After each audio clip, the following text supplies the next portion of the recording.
Welcome to the Science of Hockey, the podcast where we break down the science behind ice hockey. I'm the analyst, your host, and every week we explore the data, research, and evidence that shape how we play, train, and understand the game of hockey. From biomechanics to performance psychology, we take you beyond the rink and into the research lab, giving you insights that go beyond hearsay and into what really makes the difference on the ice. Whether you're a player, a coach, a parent, or just someone passionate about the sport, we're here to bring you scientifically backed information in a language that's friendly and easy to understand. So grab your skates and let's dive into the science of hockey. Hello, hockey fans. This is the Science of Hockey, and I'm the analyst. Today, we delve into how acceptance and commitment training is helping ice hockey players develop mental toughness and excel under pressure.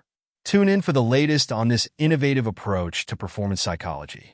All right, strap in, everyone, because today's deep dive is taking us straight into the arena of sports psychology. Ooh, sounds intense. It is. It's about this study on acceptance and commitment training, ACT. Okay, yeah. And the crazy part is they applied it to ice hockey players. Whoa, that's interesting. ACT in hockey. That's not something you hear every day. Right. When you sent me this research, I was like, huh? Mm-hmm. How does that even work? Mm.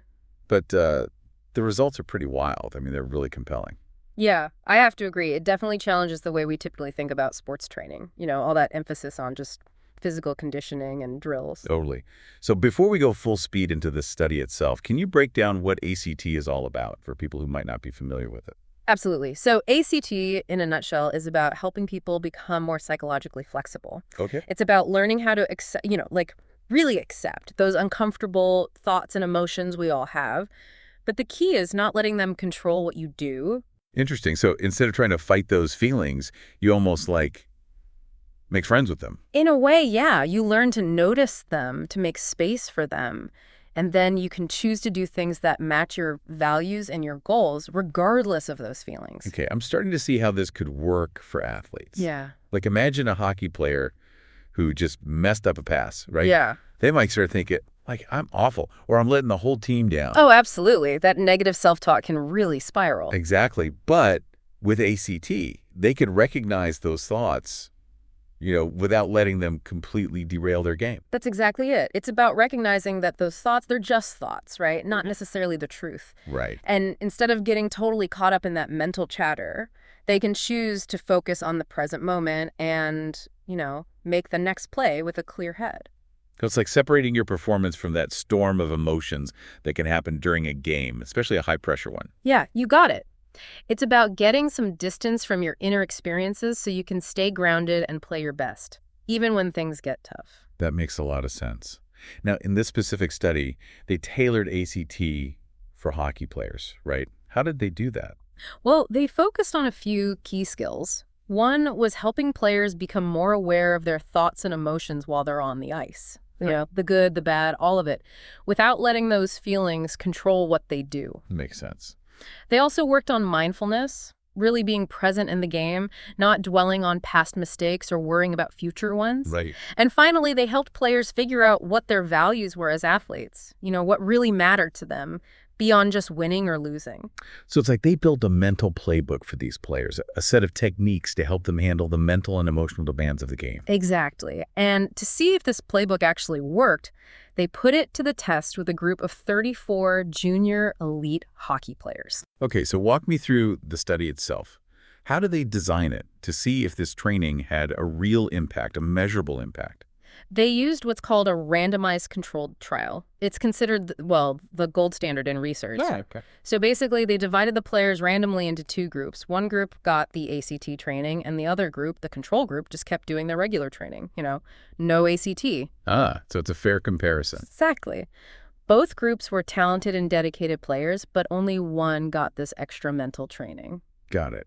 So what did the training actually look like? Was it intense meditation retreats or something? Not quite that extreme. The ACT group had 4 weekly sessions. Each one was about 30 to 45 minutes. Okay. Which, isn't a huge time commitment. That's important for athletes who are already super busy. Yeah, definitely. They had homework too, right? Yeah, they did. Just to help reinforce what they learned and to practice the techniques outside the sessions. Got it. So a structured program, but built into their regular schedule. Now, I'm guessing the researchers didn't just rely on players saying, yeah, I feel more mindful now. You're right. They needed hard data. Right. So they tracked the players' on-ice performance, stuff like goals, assists, shots taken, that kind of thing. Okay, the classic stats. Yep. And they also had the coaches, who didn't know which players had the training, rate each player on things like focus, engagement, and overall performance during games. Ah, so they had both the objective data and the subjective observations from the coaches. Exactly. It's a good way to get a comprehensive picture. Makes sense. So we have the two groups, one with the ACT, one without. We have the performance stats and the coach ratings. The big question is, did the training actually make a difference? Well, to answer that, the results were, well, they were pretty surprising, even to me. All right, I'm not going to keep you waiting any longer. The players who did the ACT training, they actually showed some pretty big improvements. Okay, you have my attention. Lay it on me. Both in their on-ice performance and in how their coaches rated them. Interesting. So what are we talking about here? Like, were they suddenly scoring hat tricks every other game? Haha, not quite hat tricks. But compared to the other group, the ACT group did see a real increase in goals scored per game, assists, even shots taken. Huh. So it wasn't just that they were scoring more, they were also trying to score more. That sounds like a real change in mindset. Like they were less afraid to just go for it. Yeah, you're picking up what I'm putting down. It seems like the training helped them get over that mental hurdle that can sometimes, freeze players up. Right. And remember, this wasn't just the players saying they felt better. The coaches, who didn't even know who got the training, they saw it too. Exactly. They rated the ACT group higher in focus, engagement, and overall performance. Okay, so it wasn't just subjective. It showed up in the hard data and in what the coaches saw. That's pretty convincing. And here's the kicker. For the coach ratings, those improvements, they were still there even 3 months after the training ended. Seriously. Yeah. Which suggests that these mental skills, they weren't just a quick fix. They actually became part of how the players approached the game. Wow, that's really impressive. So we're seeing real changes in how these athletes think and feel about the game, and those changes are actually affecting how they play. But let's go back to the training itself for a second. What were some of the specific techniques they used to develop those mental skills? One that really stands out is cognitive diffusion. Think of it like this. A player misses a penalty shot, right? And their mind immediately starts going crazy. I choked. I'm a failure. I'll never make another shot. That kind of thing. Oof. Yeah, I can picture it. Cognitive diffusion helps players see those thoughts as just thoughts, not the absolute truth. They learn to notice those thoughts without getting completely carried away by them. So it's like creating some distance between themselves and their thoughts, almost like watching them float by instead of, getting sucked in. You got it. It's about not taking those negative thoughts so personally. They can acknowledge them without letting them control their performance. And mindfulness probably played a big role too, right? Especially in hockey, where things happen so fast. Absolutely. In this case, mindfulness was all about being present on the ice. Players were encouraged to really tune into their senses, their breath, how the puck feels on their stick, the sounds of the game. It was about being grounded in the moment, not lost in thoughts about the past or the future. So instead of their minds racing ahead with, what if this happens, or replaying past mistakes, they're more focused on what's happening right now. That makes a lot of sense. It does. And that kind of focus can really change the game. It helps athletes stay sharp, make better decisions, and react more effectively to whatever comes their way. And you mentioned earlier that they also focused on values clarification. Why was that important for these athletes? It's about helping them figure out what really matters to them, beyond just the score on the scoreboard. Like, what are their core values as athletes? Maybe it's about pushing themselves to be their best, supporting their teammates, or even just enjoying the game itself. Right, like finding their why, their internal motivation. Exactly. Once they've identified those values, they can make sure their actions and their mindset match what's truly important to them. So even when they're facing challenges, they can stay grounded in their values and make decisions that align with their bigger goals as athletes. Exactly. It's a powerful way to stay focused and motivated, even when things get tough. But, one thing I keep wondering is, how realistic is it for athletes to just detach from their emotions in the middle of a game? Especially in those high-pressure situations where the adrenaline's pumping, the crowd's going wild. How do you find that calmness amidst all the chaos? That's the million-dollar question, and it's what makes ACT training so valuable. It's not about becoming some kind of emotionless robot. It's about learning how to manage those intense emotions, how to, ride those waves without getting completely wiped out. Okay. So you're not trying to shut down your emotions, you're learning to work with them. Exactly. It's about recognizing that those feelings are normal, letting them be there, but not letting them control your actions or your performance. So it's like building that mental resilience, that ability to handle the ups and downs that come with competition. That's it. And that's what this study showed so clearly. The players who got the ACT training, they weren't suddenly immune to stress or anxiety. Right. They still felt those things, but they were better equipped to deal with them. They didn't let those emotions sabotage their game. It's like they developed a new mental muscle, a way to handle the pressure and stay focused. Exactly. And that's what's so exciting about this research.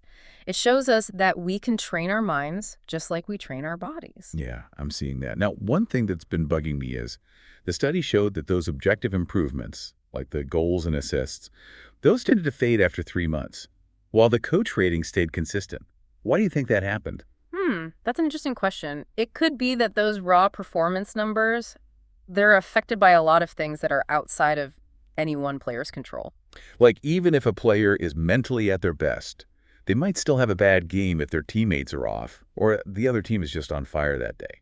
Yeah, exactly. There's always that element of, luck and external factors that you can't predict. Makes sense. But the coach ratings, maybe those are picking up on something deeper, like a player's attitude, their effort, how well they communicate with their teammates, how they bounce back from mistakes, things like that. Right. Those qualities, they're harder to measure, but they're often the key to consistent, long-term success. It's like the ACT training had a real impact on those deeper aspects of how these players approach the game. And those changes, those stuck around, even if the numbers didn't always reflect it. Exactly. It's like we're seeing the long-term effects of the training.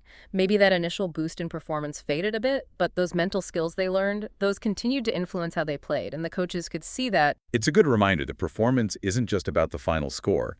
It's about the process, the mindset, and the ability to handle challenges. Which brings us to the bigger question. What does this research tell us about the future of training? Not just for athletes, but for anyone who wants to achieve peak performance in anything they do. That's what we'll be exploring in the final part of our deep dive. Welcome back, everyone, for the final part of our deep dive on acceptance and commitment training. Yeah, we're going to wrap things up here talking about ACT and, how it can totally change the way we think about achieving peak performance. Right, and as we've seen, ACT can really help athletes, like those hockey players, boost their mental game and see real improvement. And it's not just limited to sports, right? This research could apply to anyone in any field who's trying to excel. That's what's so cool about it. I mean, think about it. We all deal with pressure, right? We all have those moments of doubt and those times when our emotions are like, nope, not today. For sure, it happens to everyone. Whether you're an athlete, a musician, a CEO, that mental game is always there, lurking in the background. It's always there, yep. And this study, it gives us a real practical way to train that mental muscle. Yeah, ACT provides that framework, those tools to help us deal with those inner challenges and perform at our best, even when things get really intense. I like that. It's like instead of just focusing on the external stuff, the drills and the techniques, we're starting to realize that our inner world, our thoughts and feelings, play a huge role in how things turn out. It's a total game changer. And what's really neat about ACT is that it doesn't try to get rid of those thoughts and feelings. Right. It teaches us how to handle them differently, to accept them, as part of being human, and to choose actions that line up with our values no matter what's going on emotionally. That's a really powerful concept. It's like instead of clenching our fists and trying to force those uncomfortable emotions to disappear, we're learning to just be with them. Yeah, and that can be a huge relief. It frees us from that constant inner battle so we can tap into our full potential without all that fear and self-sabotage holding us back. It sounds amazing, but how do we actually make it happen? Like for someone who's interested in training their mental game, where do they even begin? There are so many ways to start. You can find tons of books, articles, even online resources about ACT. And of course, there are therapists and coaches who specialize in it, who can guide you and support you along the way. And mindfulness practices like meditation, those can be great too, to start building that present moment awareness. It's like creating a workout routine for your mind. That's a great way to put it. And just like with physical exercise, consistency is key. It's about incorporating these practices into your everyday life so you can gradually strengthen those mental muscles. I'm guessing that the best approach might be different for each person, depending on what they're trying to achieve. Definitely. What works for an athlete might not work for, say, a musician or an entrepreneur. Right. You have to find what feels authentic to you, what you can actually stick with. Okay, so no one-size-fits-all solution. Exactly. But those core principles of ACT, acceptance, mindfulness, values-driven action, those are universal. Yeah, I could see that. You can apply them to any area of your life where you want to improve your performance and deal with challenges more effectively. So it's all about finding the right tools and techniques, experimenting, seeing what works best for you. That's it. And that's what's so empowering about ACT. It gives you that control, that ownership over your mental well-being and your performance. You can create the right conditions for success, both on the field and in life. This deep dive has been a real eye-opener. We've explored this whole world of ACT. We looked at that amazing study that showed how it can improve athletic performance, and we talked about how it can benefit anyone who's striving for excellence. And it's just the tip of the iceberg. The research on ACT is constantly evolving, and people are starting to use it in all sorts of fields. Yeah, like business, education, healthcare, even. It's exciting, right? There's so much potential when we learn how to harness the power of our minds. Absolutely. This has been a really insightful conversation. I'm leaving here with a whole new understanding of the mental game and what's possible when we focus on developing those inner strengths. I'm glad to hear it. And, I hope all our listeners will take what they've learned today and actually put it into practice. Explore ACT, try out some of those techniques, and see what happens. So the next time you find yourself battling those doubts or feeling that anxiety creeping in, remember, you have a choice. You can get carried away by it, or you can take a step back, observe it, and move forward with a clear head and a clear purpose. It's a powerful shift. And as you practice, you might be surprised at what you can achieve. On that note, thanks so much for joining us today and sharing your expertise. You've really opened our eyes to the power of the mental game. My pleasure. It's been a great conversation. And to all our listeners, thanks for joining us for this deep dive. We'll catch you next time. Thanks for tuning in to the Science of Hockey. If you enjoyed today's episode, make sure to share it with your friends, teammates, or anyone who loves hockey as much as you do. Don't forget to subscribe so you never miss an episode. And we'd love to hear from you. Leave a comment to let us know what you liked, what you'd like to hear next, or any questions you have. Your feedback helps us make the show even better. Until next time, keep your skates sharp, your mind open, and keep chasing the science behind the game.